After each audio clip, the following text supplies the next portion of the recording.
Abah. Panjenengan kangen apa mboten? Kangen. Sayang apa mboten kali Abah? Cinta apa mboten? Tapi jangan cinta palsu ya.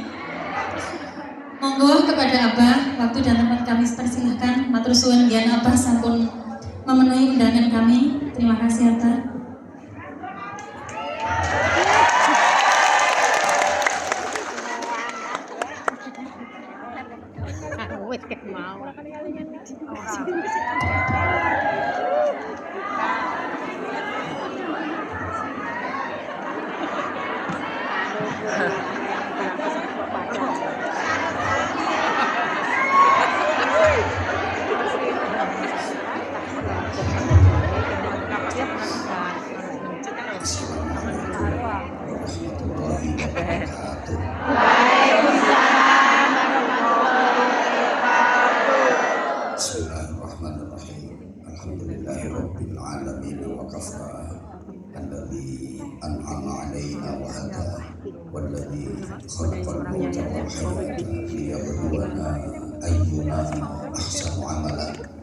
Asyhadu an la ilaha illallah wahdahu la syarika lah Rabbul nabiyil a'la wa asyhadu anna Muhammadan abduhu wa rasuluh Nabiyyul Mustafa. Allahumma shalli wa sallim wa barik ala sayyidina wa maulana Muhammadin al-mujtaba wal muqtafa wa ala alihi wa ashabihi ahli sidqi wal wafa. Subhanaka la ilma lana illa ma 'allamtana innaka antal alimul hakim. Rabbi shrah li sadri wa yassir li amri wahlul 'uqdatam min lisani yafqahu qawli waj'al li waziran min ahli. Allahumma nawwir qulubana wa quluba jama'atina bi nuril Qur'an wa nuril ma'rifah wa ilmil mukashafah wal basirah. Ya Fattahu ya Alim, iftah qulubana wa qulubahum futuhan arifin. Allahumma yassir lana ziyarata haramain, ziyarata Makkahil Mukarramah wal Madinatil Munawwarah wal Arafah wal Musdalifah wal Mina, wa ziyarata Rasulullah sallallahu alaihi wasallam sanatan ba'da sanah, marratan ba'da marrah, karratan ba'da karrah, bi rahmatika ya arhamar rahimin. Mari dengan ikhlas kita awali majelis kita hari ini dengan membaca basmalah 21 kali, kemudian kita baca suratul Fatihah pas ayat iyyaka na'budu wa iyyaka nasta'in dibaca 11 kali dengan penuh keyakinan memohon rahmah, hidayah, maghfirah, barokah dan ridha Allah Subhanahu wa taala, memohon syafaat Rasulullah sallallahu alaihi wasallam, memohon agar apa yang menjadi hajat-hajat kita dunia akhirat diijabah oleh Allah. Yang sedang sakit apapun penyakitnya atau mungkin ada keluarganya yang diuji dengan sakit, semoga segera diberikan kesehatan sempurna. Yang sedang kesusahan apapun persoalannya, semoga segera diberikan kebahagiaan. Yang sedang punya tanggungan, beban, mudah-mudahan segera diringankan, diberi jalan keluar yang terbaik.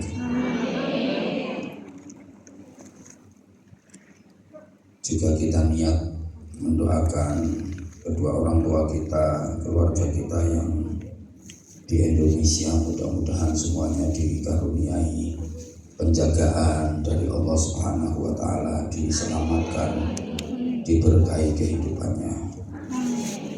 Mudah-mudahan majelis-majelis taklim yang di Hong Kong ini terus bisa istiqomah. Seluruh jamaahnya mudah-mudahan dimudahkan segala urusannya, dilancarkan rizkinya, diselamatkan dunia akhiratnya. Al-Fatihah. A'udzubillahi minasyaitonir rajim. Bismillahirrahmanirrahim. Alhamdulillahirabbil alamin arrahmanir rahim maliki yaumiddin. Iyyaka na'budu wa iyyaka nasta'in. Ihdinas siratal mustaqim.